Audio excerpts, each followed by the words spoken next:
Hello, I bring you Skipping Christmas. Hemlock Street was the kind of suburban neighborhood where Christmas wasn't just a holiday, it was a competition. Every December, houses glowed with lights, inflatable Santas waved from lawns, and neighbors vied for the most dazzling decorations. For Luther and Nora Krank, longtime residents, the season had always been a whirlwind of parties, shopping, and stress. But this year, things were different. Their daughter Blair, the heart of their Christmas traditions, had joined the Peace Corps and was stationed in Peru. With Blair gone, the Kranks faced their first holiday without her. Luther, a tax accountant with a practical streak, saw an opportunity. He calculated that last year's Christmas had cost them over $6,000 between gifts, decorations, food, and charitable donations. Why spend all that money when Blair wasn't even home?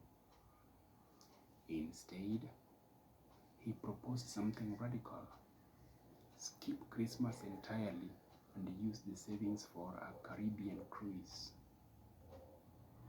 Nora hesitated, but the idea of escaping the chaos appealed to her, and so the Kranks decided to opt out, skipping Christmas. At first, it seemed simple. No tree, no lights, no parties, no gifts. Just 2 tickets to the tropics. Luther relished the thought of breaking free from the neighborhood's suffocating traditions. Nora, though uneasy, agreed, but Hemlock Street was not a place where one could quietly skip Christmas.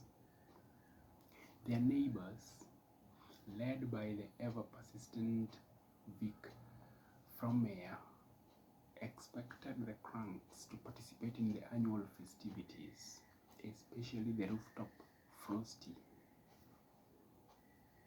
the snowman display that had become a street tradition.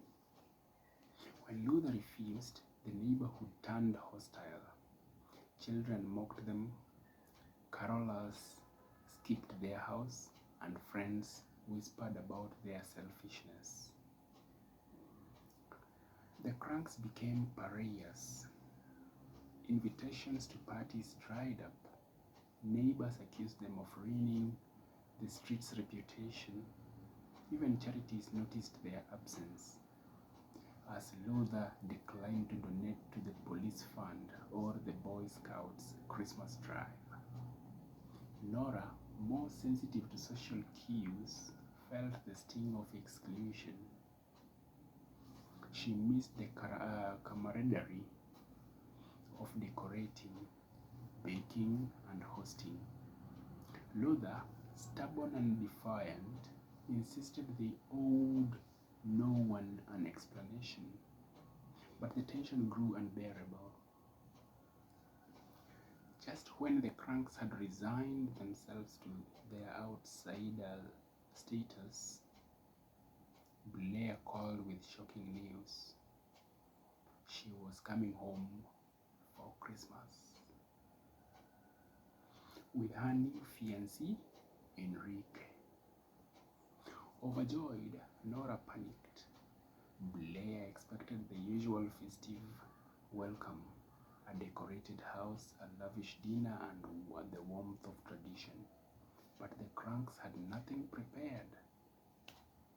The cruise was cancelled, and suddenly they had less than 24 hours to recreate Christmas from scratch. Chaos ensued.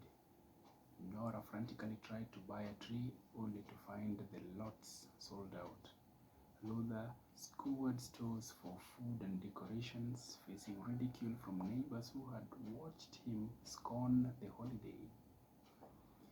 The rooftop Frosty became a symbol of their desperation, with Luther risking life and limb to hoist the giant snowman into place, only to be mocked by children chanting, "Free Frosty!"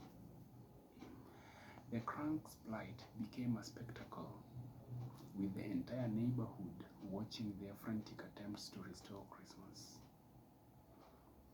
Despite their resentment, the neighbors rallied. Vic Frommeyer, once their fiercest critic, organized volunteers to help the Kranks. Lights were strung, food was prepared, and decorations appeared as if by magic.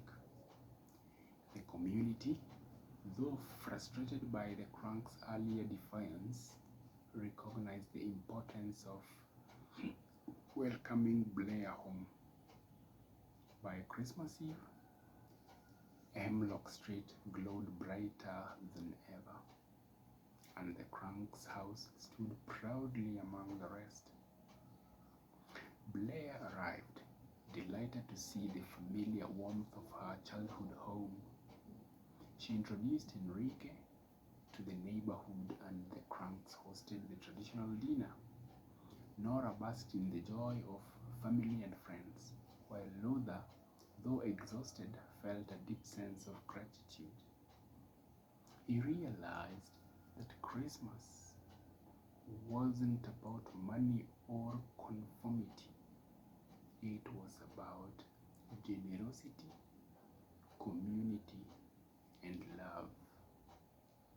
In a final act of kindness, Luther gifted their cancelled cruise tickets to a neighbor battling cancer, ensuring that even their failed plan brought joy to someone else. Skipping Christmas.